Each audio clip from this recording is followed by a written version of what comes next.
Hi friends, welcome to ஜேசியின் குறிப்புகள். எல்லாரும் நல்லா இருப்பீங்கன்னு நினைக்கிறேன். இன்றைக்கி நம்ம என்ன வீடியோ பார்க்க போகிறோம் அப்படின்னு பார்த்தீங்கன்னா, ஒரு சேவிங்ஸ் டிப்ஸ் தான். இப்போ நிறைய பேர் பார்த்தீங்கன்னா நம்மளை மாதிரி கல்யாணம் முடிஞ்சு படித்தும் வேலைக்கு போகாமல் ஒரு சில காரணங்கள்னால வீட்டில் இருக்கிற மாதிரியான ஒரு நிலைமை வரும். இல்லத்தரசிகள் இல்லைன்னா ஹவுஸ் ஒய்ஃப் அந்த மாதிரி கூட சொல்லுவோம். நம்ம வீட்டில் எல்லா வேலையும் நம்ம பண்ணுவோம். ஆனால் நம்மளுக்குன்னு எந்த ஒரு ஊதியமுமே கிடையாது. இருக்கிறதுல பார்த்தீங்கன்னா ரொம்ப கஷ்டமான விஷயம் வீட்டில் இருக்கிற வேலை செய்கிறது, சமைக்கிறது, பசங்களை ரெடி பண்ணுறது, அவங்களுக்கு தேவையான விஷயங்கள் பார்க்குறது, வீட்டில் இருக்கிறவங்களுக்கும் தேவையான விஷயங்கள் பார்க்குறது. இன்னும் உடம்பு சரியில்லாமல் போச்சு அப்படின்னா அதுக்கு இன்னும் அதிகமான ஒரு கவனம் செலுத்த வேண்டியது இருக்குது. படிப்பு விஷயங்கள் இருக்குது. இதுக்கு எதுக்குமே நம்மளுக்கு காசு கிடைக்கிறதில்ல. அதனாலேயே நிறைய பேர் என்ன பண்ணுவோன்னு பார்த்தீங்கன்னா, இன்னொருத்தர் மேலே டிபெண்ட்டாகவே இருப்போம். ஸோ முடிஞ்ச அளவுக்கு நான் என்ன சொல்லுவேன்னா, அட்லீஸ்ட் நம்மளுடைய செலவுக்கு ஒரு 500 1000 கிடைக்கிற மாதிரி ஏதாவது ஒரு வேலை வீட்டிலே ஒரு சின்ன சின்ன தையல் வேலைகளோ, இப்போல்லாம் பார்த்தீங்கன்னா ஆரி ஒர்க், அது மாதிரி நிறைய ஒர்க் ஃப்ரம் ஹோம் ஜாப்ஸ் இருக்குது. பசங்கள்லாம் ஸ்கூலுக்கு போனதுக்கப்புறமா ஒரு அரை மணி நேரமோ 1 மணி நேரமோ கூட ஒதுக்கி கூட நம்ம பண்ணிக்கிறலாம். அந்த மாதிரி நம்மளுடைய செலவுகளுக்கும் பண்ணலாம். அதை தவிர இப்போ வீட்டில் நம்மளுக்குன்னு கொடுக்குற காசில் நம்ம எப்படியெல்லாம் சேமிக்கலாம் அப்படிங்கிறது தான் இன்றைக்கான வீடியோவில் நான் சொல்ல போகிறேன்.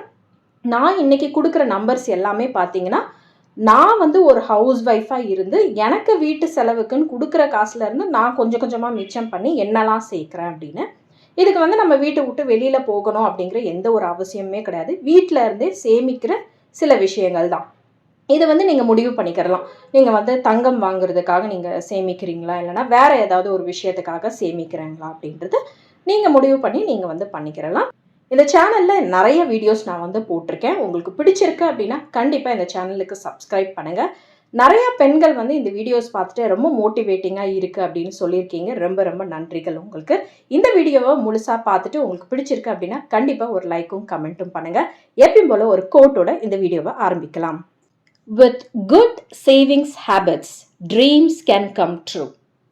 எவ்வளவு ஒரு உண்மையான விஷயம். நம்ம கனவு மட்டும் கண்டுக்கிட்டே இருந்தால் அது போதாது. அதுக்கு தேவையான காசையும் நம்ம சேமிக்கணும். இப்போ நம்ம ஒரு ஏதோ ஒரு நகை வாங்கணும், ஒரு வீடு வாங்கணும், ஒரு கார் வாங்கணும், ஏதோ ஒரு விஷயம் நம்மளுக்குன்னு ஒரு ட்ரீம் கோல் வச்சுருப்போம் இல்லையா? அதை நம்ம நிறைவேற்றிக்கணும் அப்படின்னா மற்றவங்க கிட்ட ஒரு கடனை வாங்கியோ லோன் போட்டோ அந்த மாதிரி ஓரளவுக்கு தான் பண்ண முடியும். ஆனால் மிச்சம் இருக்கிற காசை நம்ம சேமித்து வச்சு நம்ம பண்ணாதான் நம்மளுக்கு அதில் ஒரு திருப்தி வரும். ஸோ எப்பயுமே ஒரு நல்ல சேமிப்புக்கான பழக்கம் இருந்தால் தான் நம்மளுடைய அந்த கனவுகளை நம்மளால் நிஜமாக்க முடியும். ஸோ எல்லாருமே மினிமம் மாதத்துக்கு கொஞ்சமாவது ஒரு 500 1000 நம்மளுடைய தகுதிக்கு ஏற்ற மாதிரி நம்ம இல்லத்தரசிகளாக இருந்து நம்ம சேமிக்க ஆரம்பிக்கலாம். ஸோ ஃபஸ்ட்டு சேவிங்ஸ் நான் என்ன பண்ணுறேன் அப்படின்னு பார்த்தீங்கன்னா, மாதம் உண்டியலில் கண்டிப்பாக நான் ஒரு 500 ரூபாய் போட்டிருப்பேன்.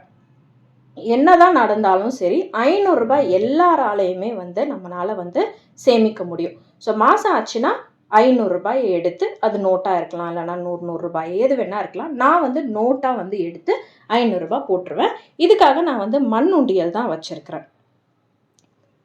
இப்போ பார்த்தீங்கனாலே தெரியும், இதுதான் மண் உண்டியல். இதில் நான் மந்த்லி சேவிங்ஸ் அப்படின்னு போட்டிருக்கேன். ஸோ இன்றைக்கி நான் என்ன பண்ண போகிறேன் அப்படின்னு பார்த்தீங்கன்னா, 500 ரூபாய் என்கிட்ட இருக்குது. ஸோ இன்றைக்கி இந்த மாதம் செப்டம்பர் வருது இல்லையா? ஸோ அதுக்காக 500 ரூபாய் எடுத்து நான் போட போகிறேன். ஸோ செப்டம்பர் மாதத்துக்கான சேமிப்பை நான் இன்றைக்கே போட்டுட்டேன். இதில் நான் மாதத்துக்கு ஒரு டைம் தான் போடுவேன். எப்பயுமே நான் போட மாட்டேன். இந்த மாதிரி நம்ம மாதம் 500 ரூபாய் போடும்போது நம்மளுக்கு அவ்வளவா ஒரு கஷ்டம் தெரியாது. நம்மளுக்கு சம்பளம் வந்த உடனே அந்த 500 ரூபாயை நம்ம எடுத்து போட்டுடலாம்.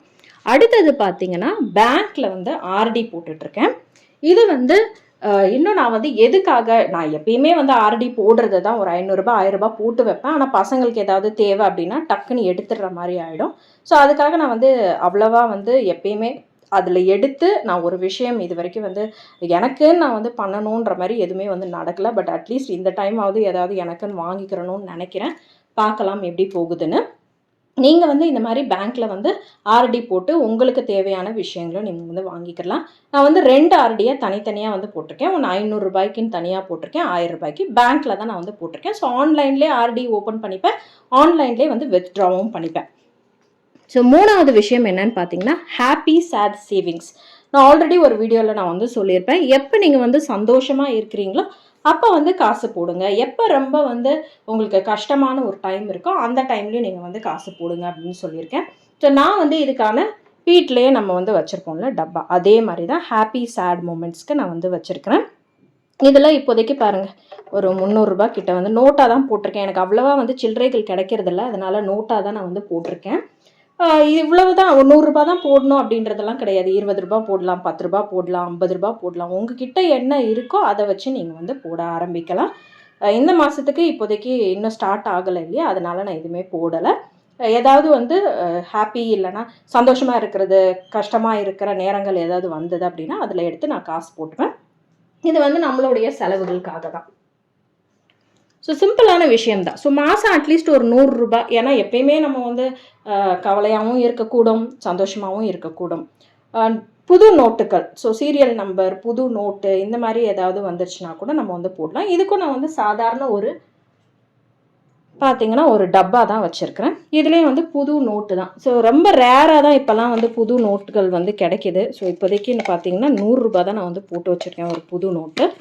ஸோ உங்களுக்கு வந்து அந்த மாதிரி புது நோட் ஏதாவது கிடைச்சது அப்படின்னா அதில் நீங்கள் வந்து போட்டு வச்சுக்கிறலாம்.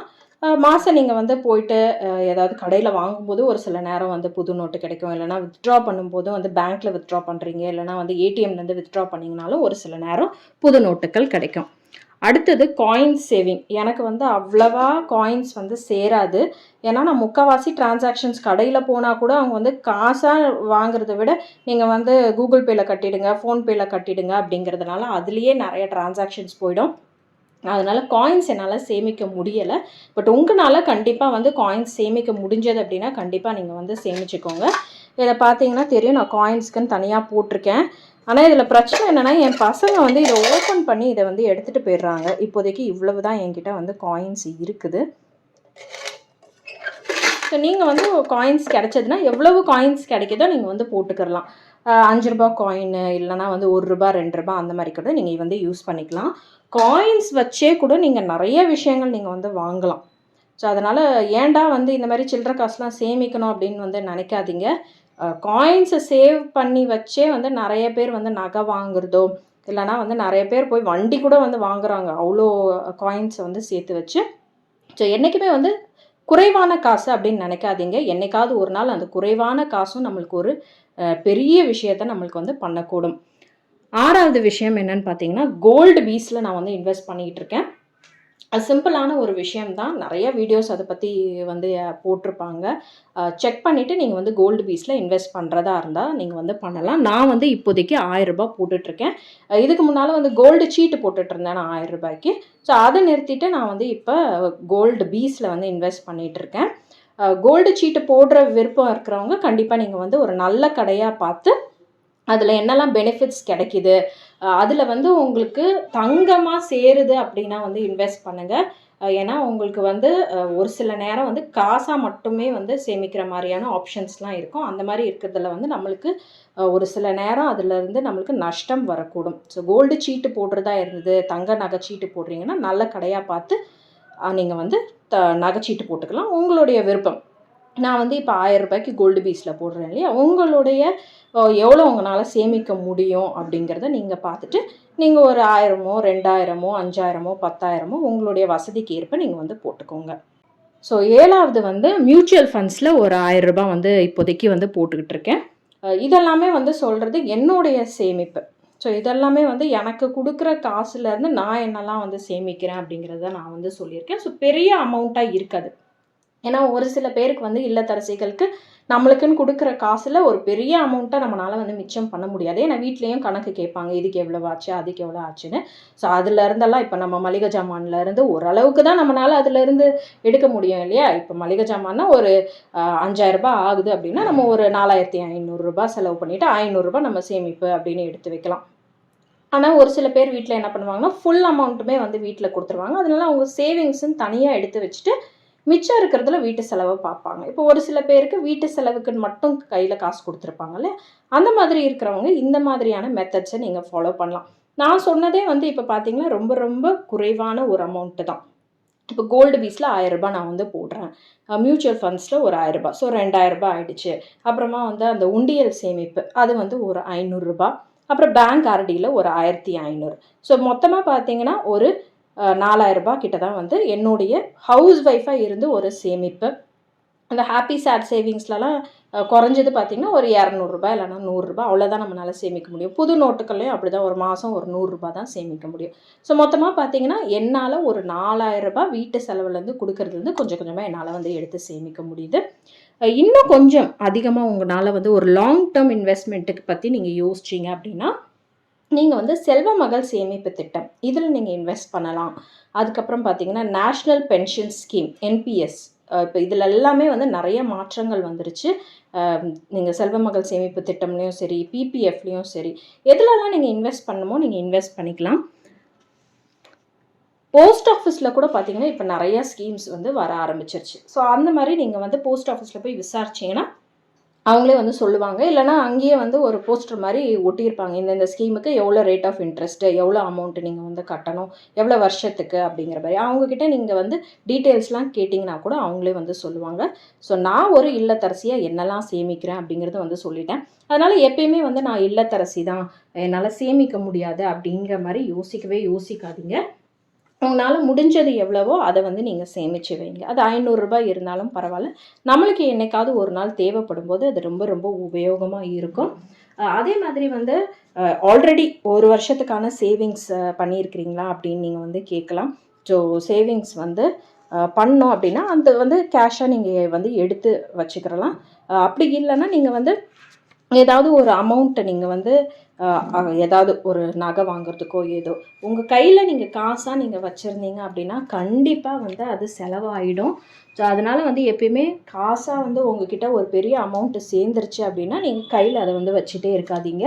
நீங்கள் வந்து அதை உடனே எடுத்து நீங்கள் வந்து எதுலையாவது வந்து போட்டுக்கிறலாம். ஸோ உங்கள் எல்லாருக்குமே இந்த வீடியோ பிடிச்சிருக்கோம் அப்படின்னு நினைக்கிறேன். கண்டிப்பாக உங்களுக்குன்னு ஒரு சேமித்து வச்சு உங்களுக்குன்னு தேவையான விஷயங்களை வாங்கிக்கோங்க. என்னால் சேமிக்க முடியலை அப்படின்னு சொல்லாதீங்க. முடிஞ்ச அளவுக்கு ஒரு ரூ. 500 இல்லத்தரசியாக இருந்தீங்கன்னா சேமித்து வச்சுக்கோங்க. உங்களுக்கு என்னைக்காவது ஒரு நாள் ஆத்திர அவசரத்துக்கு உதவும். எல்லாருக்கும் இந்த வீடியோ பிடிச்சிருக்கோம் அப்படின்னு நினைக்கிறேன். இன்னொரு வீடியோவில் சந்திக்கலாம். அதுவரை உங்களிடமிருந்து விடைபெறுவது உங்கள் அன்பு தோழி ஜெசி.